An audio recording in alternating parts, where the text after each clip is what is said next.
Welcome to waves media Telugu. Madanapalle నియోజకవర్గంలో రైతులు urea తీసుకోవడానికి ఇబ్బందులు పడకుండా అధికారులు రైతులు వారి వారి మండలాలలో తీసుకోవాలని ఏర్పాటు చేశారు. ఈ విషయం తెలియని రైతులు మదనపల్లి రైతు కేంద్రంకు వచ్చి యూరియా అడగటం జరిగింది.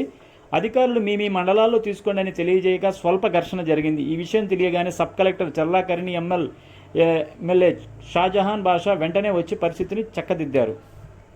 యూరియా సరఫరా చేస్తున్నారని తెలుస్తానే ఒకసారిగా పక్కన మండలాల ఏవో సరిగా సకాలంలో పనిచేయని తరుణంలో పక్క మండలాల్లో అంతా అందరూ మదనపల్లి ఏదైతే అగ్రికల్చర్ ఆఫీసర్ ఉందో సబ్ కలెక్టర్ ఆఫీస్ పక్కన ఆ ఆఫీస్కి వచ్చేసారు. సో వీళ్ళందరూ ఒక్కసారికి వచ్చేయడం వలన రద్దీ ఎక్కువ అయిపోయింది. ఎవరికి వెళ్ళిన పరిస్థితిలో ఉండారు. సో ఫేస్ వైజ్గా ముందు లోకల్ మండలాన్ని క్లియర్ చేసి అది కూడా క్లియర్ చేయాలి.